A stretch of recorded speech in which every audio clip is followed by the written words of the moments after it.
Come on in. Yes, it's another edition of the Weekly Entertainment News Podcast, and I'm your brother Hiram Hakeem. And once again, I'm in the building. You better tell somebody. We make this thing happen every week with all the latest news, gossip, tour dates, entertainment, whatever the hell is going on in the community. We bring it to you live. Products of the Reporter newspaper. That's right. This podcast is powered by the Reporter newspaperonline.com. The Reporter newspaper is a Black-owned newspaper that's been in business for over 50 years here in Northeastern Ohio, specifically Akron, Ohio. And we touch everything in Northeastern Ohio. Listen, man, and just to let you know, I do write for the newspaper. You can check out a little of my articles, because we're critical with the articles on the in the newspaper. Listen, if you want to order the newspaper, you can get the newspaper. Matter of fact, I'm just gonna get it to you right now and show you. Here's the newspaper. It's in tangible form for you and yours. Give them a call, area code 330-535-7061, and you can have this tangible form at your doorstep. Compliments of the Reporter newspaper, or you can just go online at the Reporter newspaperonline.com. We want to thank you guys for sharing the show. Don't forget to share the show, and don't forget to hit the like button and let somebody know we do this thing every week. I'm going to get right into it, y'all. 3, 2, We're going to talk about hell. We're going to pour the tea, goddammit. Pour the tea off top. It looked like my girl Erykah Badu is in the news. Wow. And I do mean bad, too, is in the news. It looks like she have an issue with our sister Beyonce. That's right, Erykah Badu and Beyonce.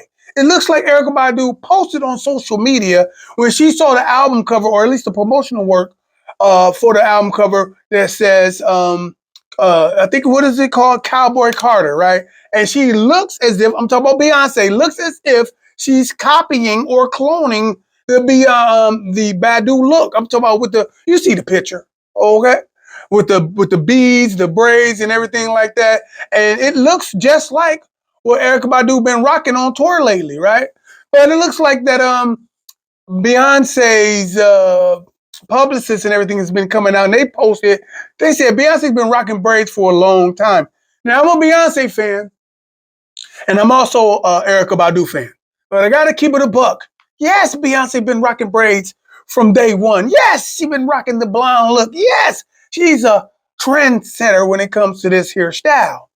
But when it comes to this particular style, okay, she was not looking like Rick James. Coincidentally, like some people said in the comments, that's a Rick James look, and look like Rick James was rocking it first. But, you know, let's just keep it a buck. That is Erykah Badu's swag. And it looks like Erykah Badu wasn't trying to hate. She was not trying to hate. She just said, hey, when she posted, hey, Jay, yo, you ain't going to talk to your girl about what's going on?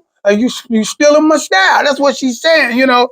So big ups to my girl, Erykah Badu, for making a little bit of noise, a little bit of controversy, but you know what it means to keep your face in the place on social media is to stay relevant. And that was the genius move by our sexy, beloved, conscious sister, Erykah Badu. Speaking about Erykah Badu, speaking about Beyonce, we got to keep it going with the ladies. It look like the lovely lady, Atlanta's own Monica, is back in the news. What? Yeah, that's right. Monica, the R&B songstress. You know, the girl who did a bunch of stuff. Used to be on Rowdy Records, okay? Then she moved to Arista with Clive Davis and everything. Powerful voice. Had a baby by Silk the Shocker. Ain't no need to go any further.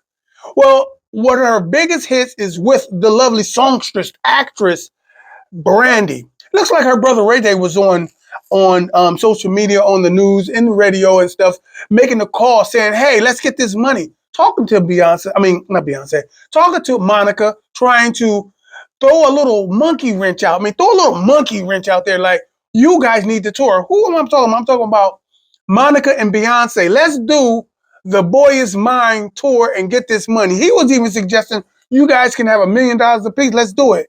But it looked like our lovely sister Monica got on social media or Instagram.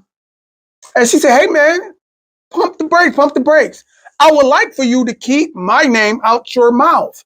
When I first saw that, I said, whoa, it looked like Monica wilding. But when you look at it a little more, she wasn't wilding. She was saying, this is the type of stuff we need to talk about behind closed doors. When it comes to contracts, negotiations, and monies, Let's do it behind closed doors and let's have some success going on. That's what it was about. A lot of people trying to put a little more on it to what it really was, but in actuality, it was not that. Speaking about what was not that, looks like Common and the lovely Jennifer Hudson was exactly what it was. It was not that. According to Jennifer Hudson, okay, I'm gonna pour some goddamn tea. Pour the tea. Okay, pour the tea. Look like Common was rejected. What? He asked the beautiful Jennifer Hudson to marry him. Okay, and it comes out that she said no in front of people. He got on a bended knee in front of people. Okay, this is what's going around. Okay, and she said no. Now, when you do a little due diligence and you understand, you know that she didn't have a good time last time she was married. She had some issues. A lot of people are saying it was because she said no because of Common's dating history. You know, he's dated a lot of people from Serena Williams to Erykah Badu to Taraji P. Henson to and the list goes on and on. Okay, even Tiffany Haddish. Okay, so a lot of people are saying maybe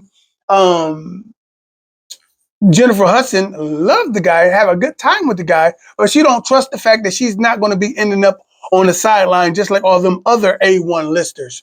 Some people are saying that at the end of the day, Jennifer Hudson is a little uncomfortable with giving her style up like that or giving her allegiance up, knowing last time it didn't happen in good faith. It was just totally messed up. But needless to say, they still working on it.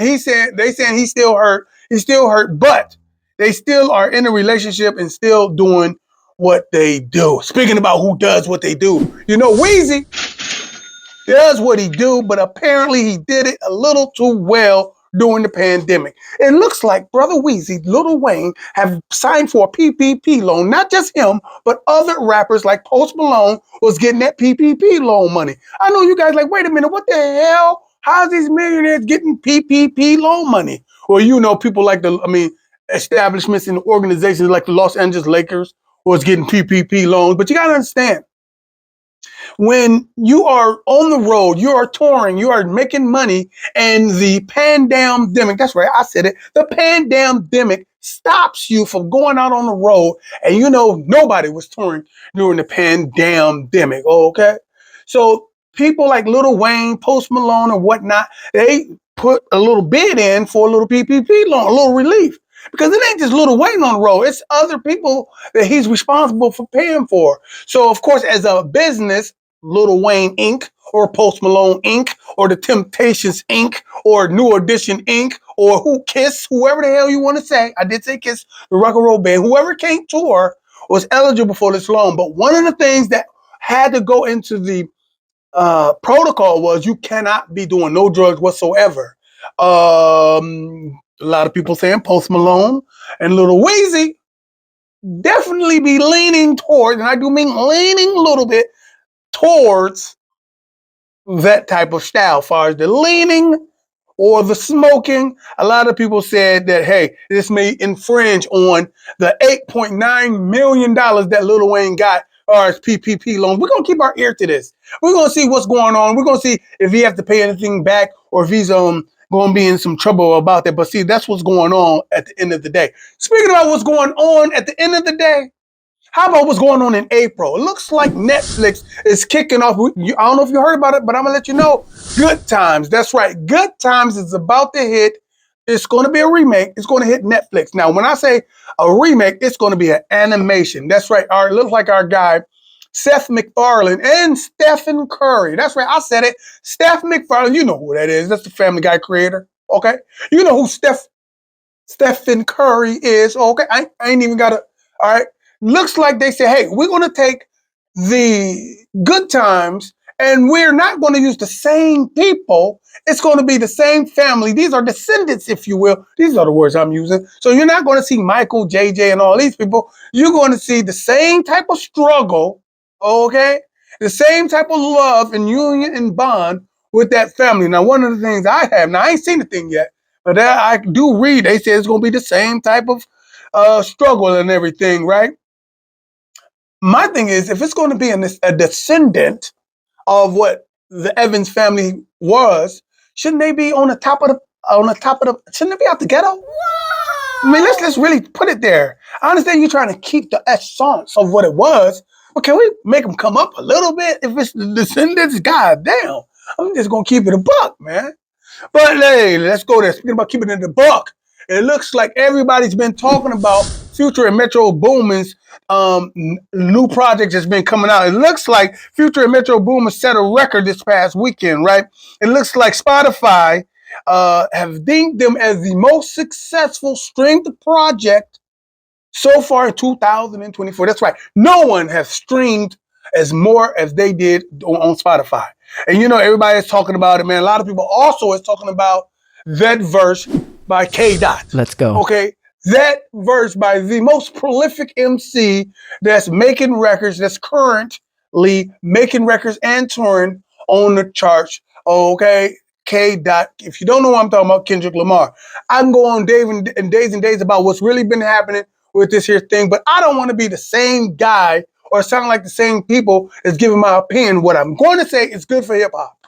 Okay? When you get high lyricists like J. Cole, K. Dots, and some say Drake, involved in some type of verbal altercation or lyrical spat, it can only be great for hip hop, okay? It can only be good for hip hop. So big ups to what's going on. Big ups to the success of Future's album and Metro Boomin's album, who have streamed way more than anybody else this year on Spotify. I like to give them a shout out. Also, speaking about a shout out, boom!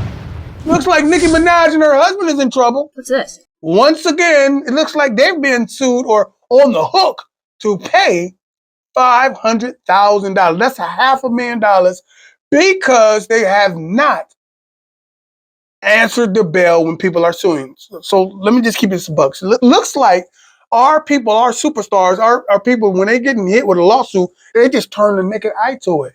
And it looks like the government don't. It looks like the courts don't. What they actually do is they continue to move forward. So if you're thinking it's not going to happen, it's not going to affect your pockets, if you say no to it, you're actually saying yeah to it as far as the court of laws. Okay, it looks like somebody that was once upon a time down with Nicki Minaj, you already know, was coming to someone's aid about a little beef, a little fisticuff. Okay, it looks like when he ran up, apparently he said Nicki and this allegedly Nicki and her boo thing threw a shoe at him, broke his jaw. He needed reconstruction surgery after the melee. Okay, a couple of surgeries, and he said he's suing for that. And they ain't even answering the call or whatever. But incidentally, it looks like the government said if you don't answer, you are definitely answering. So they on the hook right now for $500,000, and that's Nicki Minaj and her husband. Okay. Before I go any further, I want to give a shout out to the Reporter newspaper. Like I said at the top, man, the Reporter newspaper is Akron's only black newspaper. It is one of the only black publications in Ohio. Big ups to the Calling Post as well up in Cleveland. But listen, let me tell you something how important it is for us as the black media. Okay, black media is what you see now. You can hear it, you can see it, you can touch it. I'm moving. That's media. The press is the newspaper, magazines, billboard. It's anything that you can touch. It's in a tangible form, and you can see it. Hence, the press is expressed. So that's the difference between the media is what you see me doing. The press is what you see me writing in. Okay. So listen, if you are responsible, far as a responsible person that's in the community, and you want to continue what's going on with Akron's local black press, please support. It's only a little bit of nothing to support and get this thing to your house every year. It is the Reporter newspaper, or should I say all year long.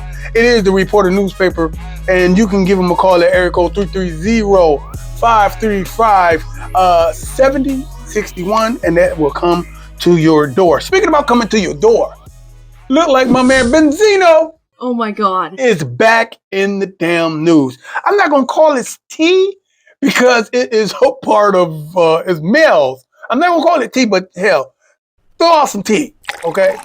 Somebody said it sounded like pee. Somebody said it wasn't pee, it was tea. I mean, it wasn't tea, it was pee. Okay. Well, speaking about peeing, it looks like your boy Benzino went all the way to Detroit and pissed on Eminem stomping ground. That's right, man. These people, man, know what it takes to keep their name in the place, and I mean, they're facing the place and their name at hand. It's just like Benzino said, hey, okay, looks like Eminem done did me dirty. Okay, now I'm gonna keep this beef going on a little more. So he physically took his ass to Detroit, got on social media and the Instagram, and he was at Eminem's mom's restaurant. It's called Mom's Spaghetti, and he was rapping, doing this, cutting a little intimate video in a way of dissing the Detroit MC Eminem, right? Then they even saw him eating some of the spaghetti, and he threw it on the ground like, the hell with this. Needless to say, it looks like people from Detroit got on Instagram, the Twitter, and was trying to say, yo, you done messed up now, Benzino. Hey, this is a no-fly zone, which really kills me when grown-ass men get on the internet and have nothing to do with it and just voice your opinion what another grown man can and cannot do. Remember, this phone here is the connection to the people at large. It keeps your face in the place, your name at hand, your brand at hand. All you have to do is just get on this damn thing and say something. As far as Erykah Badu, as she did at the top of the show, made her little text to Jay-Z. Okay, same thing with Benzino. Same thing, okay, Benzino. And we already know he know how to do it because he was part owner too, Source Magazine. Hey, listen, man, I'm going to keep on going, man. This is the time. This is my favorite part of the show where we get a little conscious, just a little bit of conscious content, okay? A little knowledge you can't get in college, a little understanding for your planning. It looks like our brother Kanye is back in the news. I did say Kanye West is back in the news. But he don't want you to call him Kanye West. He said, listen, I'm going to put a little style out there. If you're in the music industry, I need you guys to do in the press, the websites, anything about me. I need you guys to say yay. It comes to my knowledge that he just didn't pick that name out of the air. He have a little knowledge of self. Now, keep in mind, this is the conscious content section of the show. He says, I simply want to change my name because I am one of the conscious brothers. I do know that as an African American or an ex-slave stranded here in the wilderness of North America, I do know and I am privy to understand that we have lost our names, our culture, our heritage, our fourways, our moreways. We don't know who the hell we are. But when you get a certain level of understanding, you would know that when it comes to our names, Washington, Johnson, Jones, West, Smith, it bears witness that you was a part of that plantation. That's right. Every African American here in the wilderness of North America that's walking around here with a Smith, Johnson, Jones, West, or whatever, you are simply showing everybody you are still connected, or you showing that legacy on how you was connected to the plantation. And I'm just gonna make it a little simple for you. If a Jones slave was running around, they didn't say that was Mook Mook running around or Muhammad running around. They say that's one of Joneses running around. That's one of Lincoln's running around. That's one of Washington's running around. You get what I'm saying? And so much so they would brand on your epidermis, on the outer layer of your skin, your fucking skin. They would brand that name on you physically. Okay? So you was a Jones. And here it is, the sad part is 2024, and we still walking around here with the proof that we was a product of the slave trade and proof that we know better and still don't care, or we still kind of mentally trapped in that tradition and still walking around. So Kanye West said, yo, that's not me. You can take it off my skin, take it off my epidermis, but more importantly, you can take it off my mind. And even more important than that, motherfucker, you take it out your goddamn mouth. Okay? Don't call me Kanye West, call me Ye. You know what I'm saying? Yay, though I walk in the shadow of the death. Okay, anyway, big ups to Kanye West. Oops, I'm sorry. Big ups to Ye, okay, for using this righteous name that he created himself to acknowledge that he's kind of a conscious brother. Speaking about consciousness, man, like Beyonce done landed in it, okay? It looks like her album for Cowboy Carter caused up a little controversy because she's sitting on a horse wearing the red, white, and blue, waving the red, white, and blue flag. It looks like the pro-black militants. Okay, that's what it says. It looks like the pro-black militants or the Pan-Africanists, okay, are at odds. They came to her on the Instagram and they're saying stuff against what our beloved sister is doing. Now, we need to acknowledge and need to unpack this a little bit. What the hell is a pro-black militant? Okay. Pro-black militant is pro means I'm for, black means I'm that's who I'm supposed to be. I'm black. Militant means I come off non-negotiable and I come with a little anger. So, and when you hear about pro-black militant, usually that's the Eurocentric media that's calling conscious brothers with the attitude about who we are that still got that flame, like Kanye West, okay, and Malcolm X. They call them pro-black militants, okay? Pan-Africanist is simply people in America, in outside of Africa and Africa, Mexico, no matter where the hell you at, if you are of the African people, if you are an African stranded in the wilderness of North America, in Dubai, wherever the hell you at, you could be in London, wherever the hell you at, and you believe that we all are family, we are still connected, and you believe that everyone that's from Africa, no matter where the hell you are, you believe we are family, that is what a Pan-African is. It's simple as that. Okay? Pan-Africanism is someone who believes that we all are family.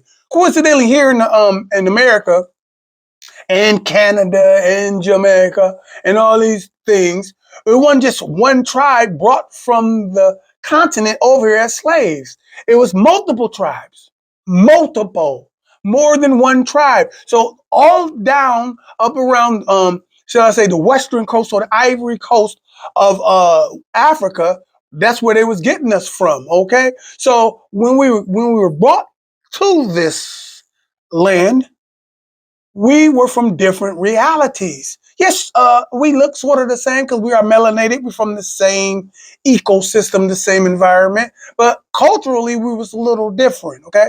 But when we got in slavery, we was forced to mix with each other, breed with each other. So you have a Zulu mixed in with I'm just naming somebody who Ifa, okay? You have basically somebody who's from a Washington Redskin. No, that's bad. Somebody from the Dallas Cowboys and somebody from the Indianapolis Colts. They get together and they merge. That's what happened. People from different sides or different places, they get together or they got together unwillingly and making babies on a plantation for the slave trade. That's right. We was making babies. They was making us make babies with sometimes our enemies, even though we looked at it like. To make it simple, Pan-African means, okay, when we was on that plantation and how we all merged, and just another definition or an illustration, if you will, on how we are connected, we became family, which is why to this day we say, "What up, fam?" Yeah, we all are fam. That's right. What up, bruh? That's why they say we brothers. What up, my brother? What up? We just brothers because of that particular incident on how we was merged in together and how we do it. So sometimes you will go to Africa and you call somebody your brother. They be like, "I ain't your brother," because they still understand their cultural differences, their separates, their tribal differences. Here we don't. But Pan-African or Pan-Africanism unites us all. It doesn't matter if you a Methodist, a Baptist, a Seventh-day Adventist, a Muslim, a Nation of Islam, God of the earth. It don't matter if you a Kemite. It don't matter if you it just don't matter what your belief system is. If you are from that continent, that's who you really are. So, and we have love for everybody. That's what a Pan-Africanist is. But I'm about to get back on topic. So it looks like people were waving flags against our sister or for our sister because she was waving the American flag. I got to say something simple. A true Pan-African won't have a problem of our beloved sister Beyonce waving the American flag. Why? Because we all are the same people. No matter where you are, whatever flag, Jamaica, whatever flag you wear, like I'm rocking the Rastafarian colors right now, red, gold, and green. Okay? It don't matter. As long as you are connected and you believe that we are the same family, it doesn't matter what flag you waving. So big ups to my beloved sister Beyonce for waving her colors, acknowledging that she's an African American, and acknowledging that's what flag she's waving. It's still the same. She's still my sister. I love her the same. Speaking about loving the same, I love you for checking us out at thereporternewspaperonline.com. And listen, we want you guys to hit that like button. Let somebody know we do this thing every week. I am your brother Hiram Akeem. Y'all better feel me before they kill me, y'all. Peace. Can't be for me, whole nother frequency, bitch, G.O.D. what the fuck is a mug? Nigga be fake, won't leave him snuggly, he undercover, then fucking we talking a minute. It's all in this stuff, nigga, fuck is you saying? Bird, bitch, you getting struck. We ain't going back and forth by the door. We ain't going back and forth by the door. Wash, halu, ella, ilaha, illallah. We come in the name of the source. Bismillahirrahmanirrahim. We flipping niggas out the porch. Niggas in Paris, somebody yeah and J version, boss whole Jane Harden, but they think they the highest. We locking them up, you get caught with the smoke, get your flame darkened. They shooting shots, but I ain't far. This fuck around, hit the same target back to back.